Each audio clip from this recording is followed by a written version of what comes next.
From the editorial team at LinkedIn, I'm Jessie Hempel, and this is Hello Monday, our show about the changing nature of work and how that work is changing us. So if you've listened to the show, you might have noticed something that our guests seem to have in common.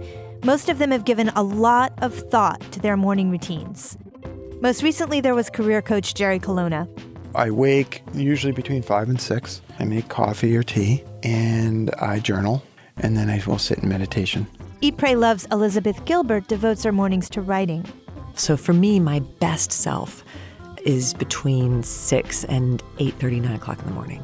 You know, my mind happens to be that I wake up really sharp. So I take those 2 hours. Those are for me. And then I give a much degraded version of myself to the rest of the world for the rest of the day. And then there was Apple's Angela Ahrendts. Yeah, I long to get up in the morning. I didn't have to get up at 5 this morning. I got up at 5 this morning because I love that 2 hours of reading. And my problem is I'm reading 4 or 5 things at a time, and I need to just read one and get done with it. We're seeing a pattern here, right? For a lot of folks, mornings are our most important and productive time. And starting them off thoughtfully can set us up for more powerful days. So what's going on during those first hours of the day? And more importantly, how do we get the most out of them? Today, we're dedicating a whole episode to mornings. Our guest is Dan Pink. He's the author of many books, but his latest is called When: The Scientific Secrets of Perfect Timing. Dan's done a lot of research on timing. He groups people into 3 categories. There's the larks, or the morning people. There's the night owls. And then there are the third birds, who are in the middle. But they kind of skew toward morning too. Our conversation gave me lots of ideas on how I want to shape my mornings. I hope it does the same for you. Here's Dan. So Dan, we're talking about mornings this week. Tell me about your morning routine. My morning routine is extraordinarily exciting. Here's what I do. I wake up. I usually wake up at around 7:20 or so. I often will set my alarm for 7:23. Why 7:23? It's my birthday, July 23rd. And so I'm a little bit obsessive about sleep. So I'll usually go to sleep a little after 11, wake up, a little after 7. In an ideal world, I will take a shower first thing, like before I even wake up. Just stumble into the shower. And then go downstairs. I'll have a cup of coffee.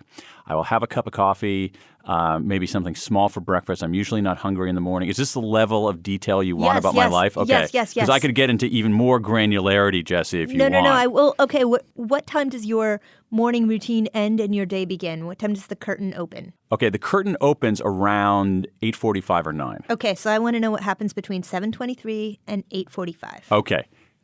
In an ideal world, a shower first, because a shower helps wake me up. Okay. All right. I also know the research enough that I don't believe in having coffee right when you wake up. I think the evidence shows that coffee is more effective not immediately upon waking, but 45, 60 minutes afterwards. So then I'll have a cup of coffee. I plan on being the last person in America to read physical newspapers. So at our house, we get 3 newspapers delivered to our house. We get the Washington Post, I live in Washington, D.C., the Wall Street Journal, and the New York Times. But I will regularly read. Guess what section I read first? Guess what I read first out of those 3 papers? Real estate section, Washington Post. Oh, interesting. I am a big reader of the real estate section. Very good call. But on a daily basis, I read the Washington Post sports section first. Okay. All right, because I'm still basically a 7-year-old child. So I will read the sports section first. I'll look at other parts of the paper. I will want to stay and read all 3 papers cover to cover, but I won't. I then will go into my office around 8:45 or 9.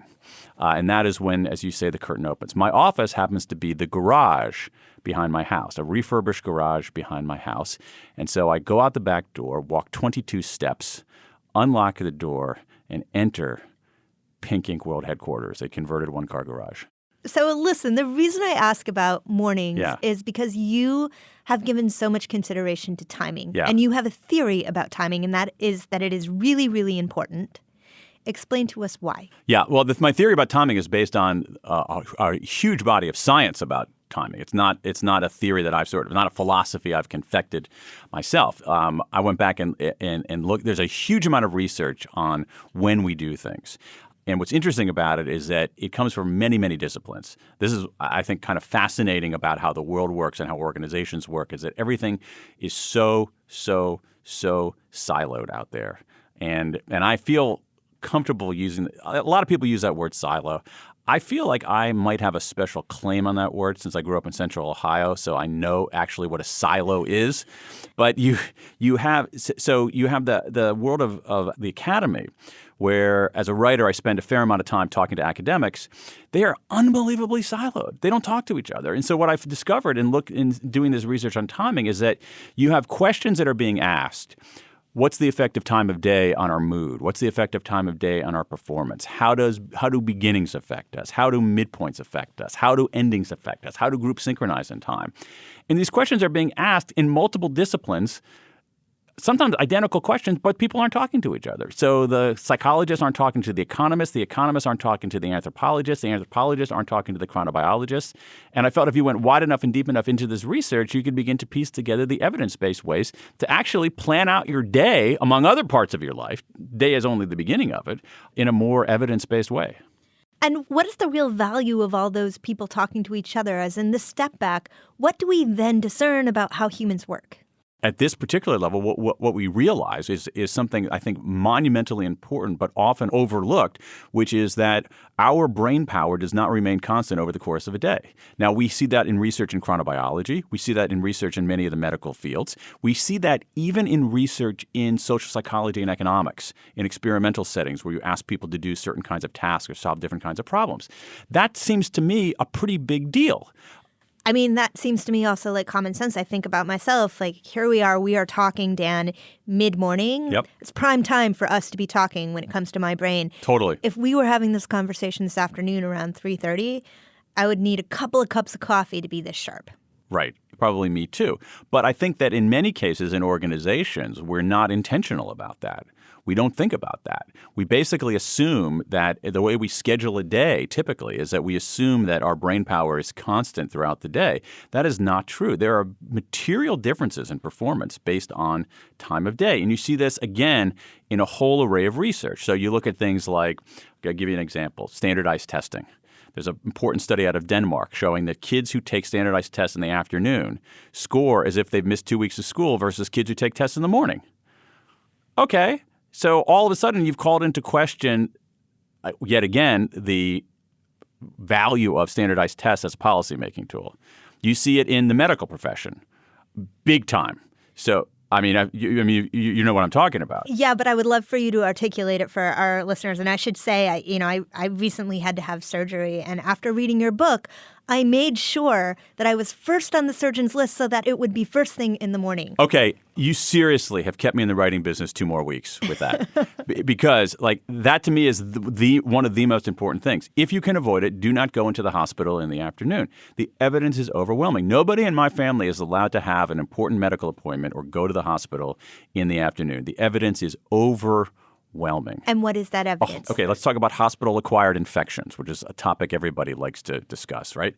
First line of defense is hand washing in hospitals. Hand washing in hospitals deteriorates significantly in the afternoon. This is the work of Katie Milkman, Jason Reese, and Heng Chen Dai, who charted this at several thousand hospitals. Huge drop-off in hand washing in hospitals in the afternoon. Look at anesthesia errors, 4 times more likely at 3 p.m. than at 9 a.m. There was just a paper that came out maybe 4 weeks ago as we were talking here about prescribing unnecessary opioids, much more likely in afternoon appointments versus morning appointments. You look at the prescribing of unnecessary antibiotics, which is one reason why we have hospital-acquired infections, much more likely in afternoon exams versus morning exams. Should we talk about my colonoscopy? So, I don't know what. Let's talk about it. I had the same, I'm at the age where I had to have a colonoscopy. So I had a colonoscopy at 9 in the morning. Why? Because there's research showing that doctors find twice as many polyps in morning appointments versus afternoon appointments for the same population. So again, there are material differences in performance based on time of a day. And we haven't reckoned with that as bosses, as writers, as contributors to teams, as medical professionals, as patients, as spouses, as parents, as teachers, as students. Okay, so Dan, I understand that if I am going to take on something significant, schedule myself for surgery, maybe schedule that big review with my boss, I'm going to avoid the afternoons. But if I, as a professional, want to do my best work all day, is there a way that I can make the afternoon work for me? Yes, and again, I don't want to say that the morning is right for everybody because it's more nuanced. It's more nuanced for that. Here's what we know, and I'll steer this ship to actually answer your question here in a moment. Here's what we know. There's this. So we talk about I'm a morning person, I'm an evening person. All right, it sounds like folklore, but it's not. There's a whole field of chronobiology that has explored the concept of chronotype, which is basically your propensity. Do you naturally wake up early and go to sleep early? Do you naturally wake up late and go to sleep late? What we know in the distribution is that about 15% of us are very strong morning people. 20% of us are very strong evening people. 2/3 of us are in the middle, but we sort of lean toward the morning side. We sort of lean toward that lark versus the owl side. And so, and what we know is that about 80% of us go through the day in this order: peak, trough, recovery. We have our peak early in the day, we have a trough in the middle of the day, then we have a recovery later in the day. Owls, the 20% of us who are hardcore night people, very different. They hit their peak much later in the day. So if you were an owl and I were an owl, I'm not. I don't think either one of us are. But if you were talking to a hardcore owl, that person is going to be less sharp at this time of day that we're talking, Jesse, than he or she would if you were talking to them at 8 o'clock at night. Right. So that group of people must have a set of strategies to navigate a world that is really just not exactly designed for them to succeed. A disproportionate number of them become self-employed because they can't abide by the traditional kinds of schedules, or they suffer. They suffer from sleep deprivation and underperformance. Is there a way that you can train your biology into being something that you're not? Barely. I mean, really not. These are, heavily imprinted. It's like, so our chronotype changes over time. So little kids are very larky. People from the mid-teens to the mid-20s have a period in their life where they move much toward greater lateness. And then in general, many people return to larkiness over time. But it's very difficult to do. It's like if you naturally wake up late and go to sleep late, an 8 o'clock staff meeting is never going to be great for you. 8 a.m. staff meeting is never going to be great for you. And so you have to – what should be happening is that the organization should be accommodating the individual rather than the reverse. And you have pointed out that schools start too early. And in fact, I saw in the news this week that California is actually changing the start time of schools. Finally. Because kids need more sleep. That's a huge breakthrough. I mean, it truly is. And there's a lot of evidence behind this. So what we know, so it's not for all kids. So little kids are very larky. If you have little kids. I have a baby who thinks that 5 a.m. is the perfect time to wake up every day. How old is your baby? 1 year exactly. Okay, perfect. So you got about 11 more years of larkiness. Could you just lie to me and boil it down a little bit? 10 more years. No, so little kids, very larky. They get up. So elementary school students, they can start school pretty early. But there's a biological change that occurs in the early to mid-teens where we think older people think these teenagers are lazy. No, their chronotype is changing, often only for a 10-year duration or so. But they just naturally wake up late and go to sleep late. And so what you have is the American Academy of Pediatrics has several years ago said, implored school districts around America, do not start school for teenagers before 8:30 in the morning. Don't do it. It's contraindicated by everything you trust your pediatrician, right? Yes. My kids are actually aging out of pediatrician, but we love our pediatrician. We revere our pediatrician. So imagine your pediatrician and my kid's pediatrician and other pediatricians in America linking arms, marching down Fifth Avenue saying, don't start school before 8:30. And yet most districts ignore that. And the evidence is just overwhelming. And so California, God bless them, Governor Newsom signed into law a provision saying there's some exceptions, but in general, school should start no earlier than 8:30 for teenagers. Well, Governor Brown vetoed that same piece of legislation, though. Or let's talk about, say, the company that I work in. I am part of a global news team. Yes. We have reporters on the ground working in Australia, Japan, UK, San Francisco. We all need to get together on video conference, and we do many times a week. The time never works for everyone. Exactly. Is there something that you would suggest? Yeah, I would. First of all, let's let's diagnose the problem, and let's look at the problem at the root level, and recognize that it is a problem that doesn't have an easy solution. So let's go back. Let's seriously talk about it in evolutionary terms. We have a brain that became our brain during a certain period of barely even civilization of existence, and when the time that our brain evolved, there were not hours, let alone time zones. It was impossible there were no podcasts, Jesse, believe it or not, because it was impossible for anybody to hear your voice who wasn't within your immediate sound of your voice. So our brains are not designed to have conversations with people in different time zones, all right? So our brains are just not equipped for that kind of thing. So it's never going to be perfect. I think that there are two modest Band-Aid solutions here. One of them is this. My belief has always been that we have too many meetings and too many conference calls in organizations. And so a way to solve this particular problem is as follows. You look at that conference call as a collection of tasks to be done, questions to be asked, information to be discovered, whatever. And you say, in that basket of tasks, what can we do asynchronously? And there probably are some things you could do asynchronously. Take those out of the basket and have people do it asynchronously. So let's say your team of journalists say, let's talk about some story ideas. Let's discuss some story ideas. Instead of generating the ideas in real time, make those asynchronous, have people generate the ideas, share the ideas, and then do something, then discuss them synchronously, which you actually have to do. So, right. So make some things, take what's asynchronous and allow people to do it at their best time. And the other thing, which is a Band-Aid, is spread the pain. So just don't make the people in Australia have to do all their calls at 6 o'clock in the morning so the New Yorkers can do it when they're fresh and ready.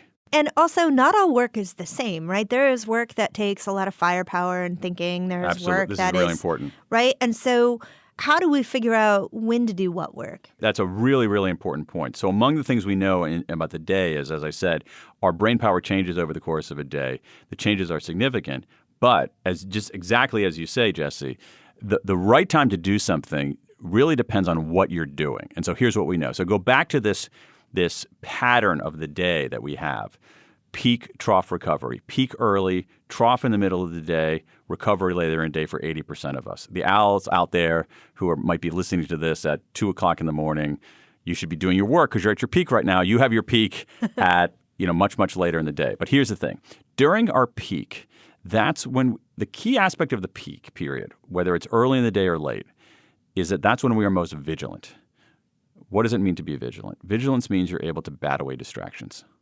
So that's when the research shows we should be doing what's called sort of broad heading of our analytic work, which is basically work that requires heads down, focus, attention, analyzing data, going over the steps of a strategy. I would actually put writing in that category because as a writer, you know that the moment you sit down at the keyboard, the whole universe begins conspiring for ways to distract you. That's called the internet. Yeah. So you want to be at your point of least distractibility. So we should be doing our analytic work during the peak. During that trough period, early to mid-afternoon, what we should be doing is we should be, where we can, is grouping more of our administrative work that doesn't require massive brain power, answering our routine emails, filling out expense reports, whatever. And here's the problem. Listen, I'm a sinner. I'm trying to be saved, but I know that I'm flawed and I need salvation. I try not to do this, which goes back to my morning routine. But, on writing days, what I would sometimes do is the first thing I do when I come into my office at 8:45, showered and caffeinated and well-informed on the sports world, is check my email, which is a stupid thing to do. Right. Because I have this fleeting period of my peak vigilance and I'm squandering it answering email. So I should probably shift those to that trough period. Now, the recovery period, and again, there are changes in mood. Our mood peaks, it drops, and then it returns. The recovery period, which for a lot of us is late in the afternoon, early in the evening, our mood is up, but our vigilance is not. So that makes it a good time for things that require more mental looseness. Okay. The mental looseness would be things like, let's brainstorm some ideas. You've been in brainstorming sessions where people are hyper vigilant, right? That's stupid. That's a stupid idea.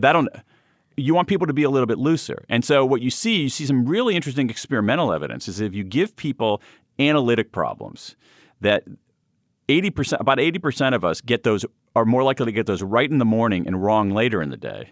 But owls are more likely to get them wrong earlier and right later.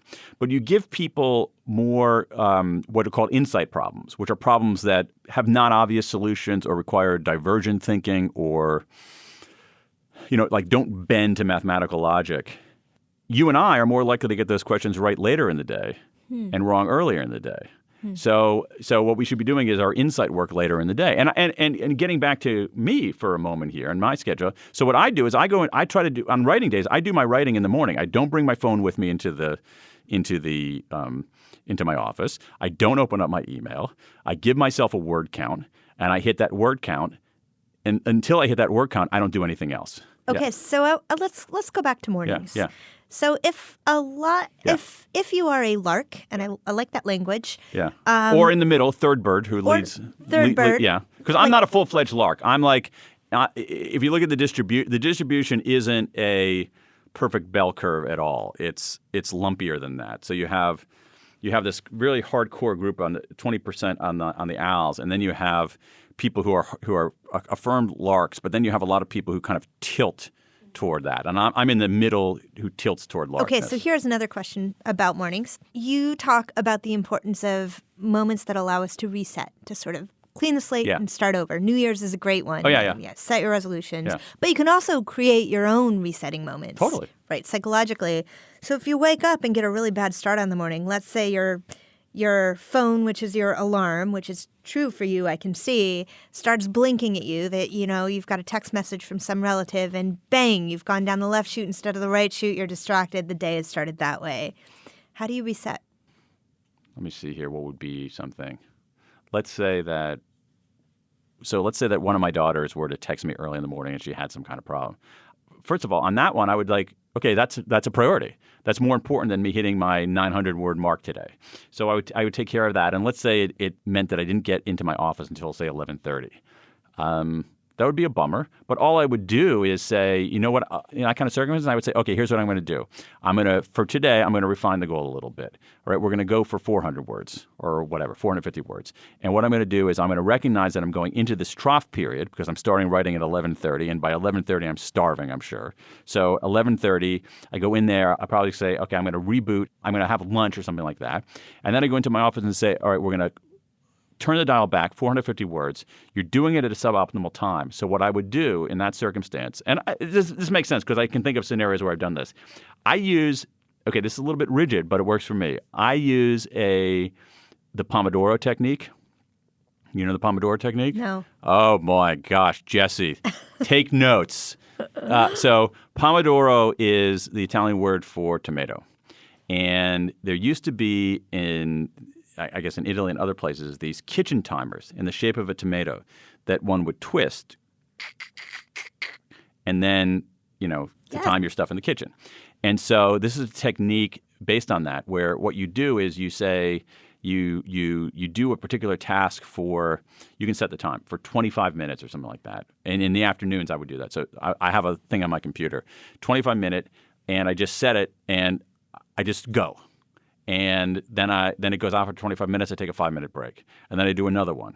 It's like intervals. Right. Do another one. Take 25 minutes, 5-minute break. 25 minutes, 5-minute break. And I would do that to just power my way through those 450 words. Well, thank you. This was really fun. Thanks for having me. It was a lot of fun to talk to you. And I'm glad that we talked in the morning. Me too, because I would have been a wreck later in the day. That was Dan Pink. If you want to hear more about his research, check out his latest book. It's called When: The Scientific Secrets of Perfect Timing. So this week I want to try something new. I want to chat with you about morning routines. Now, here it's important to say that not everyone has the privilege of time in the morning. Maybe you have little kids or a parent you are caring for, or roommates and no space of your own. If that's the case, I'm even more interested to hear from you. So join me for a live video on Thursday afternoon. If you're interested, follow me on LinkedIn for the exact details. And if you enjoyed listening, subscribe and rate us on Apple Podcasts. It helps new listeners find the show. And join me next week for a conversation with Jessica Powell. A couple of years ago, Jessica quit her very senior job at Google. She wanted to try her hand at something she thought she'd love even more.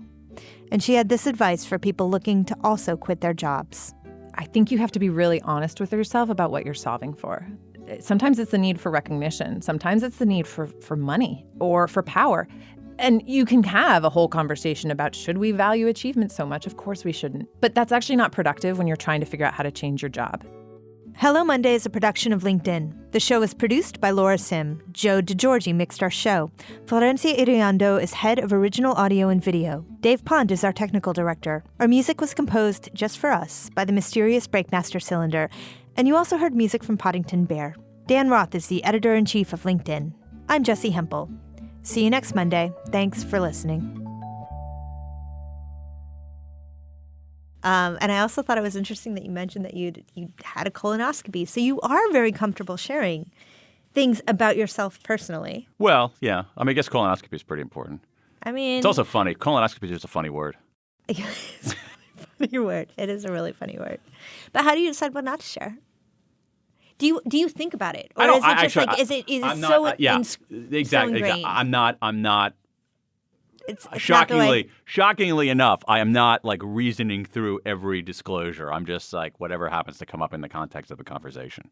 Right. But when it comes to more like affirmative things, like, hey, here's a picture of me and my family on vacation, like I would never put that up because it just seems weird to me. It's like, who gives a shit, you know?